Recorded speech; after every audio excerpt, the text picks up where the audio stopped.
Chers auditeurs, dans ce nouvel épisode, nous allons parler de l'accompagnement administratif du dirigeant, un pilier souvent sous-estimé mais déterminant pour sécuriser la croissance et la transformation d'une entreprise. Concrètement, au fil du développement, la charge administrative, gestion de l'information, coordination, respect des délais, sécurité des données, peut vite virer à la contrainte, étouffant la capacité du dirigeant à se consacrer à la stratégie ou à l'humain. Les signaux faibles d'un back-office mal structuré sont multiples. Délais de traitement, erreurs récurrentes, surcharge, sentiment de solitude au sommet, mais aussi un manque de confidentialité ou des imprécisions qui freinent une levée de fonds ou une session. Organiser son assistanat ne se limite pas à déléguer quelques tâches.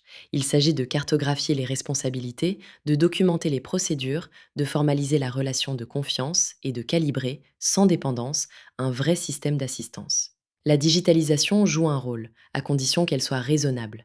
Il ne sert à rien d'empiler les outils si les process ne sont pas clarifiés ou si la confidentialité est négligée. Pour certains, externaliser ce back-office est une option, mais attention à ne pas confondre souplesse et perte de contrôle.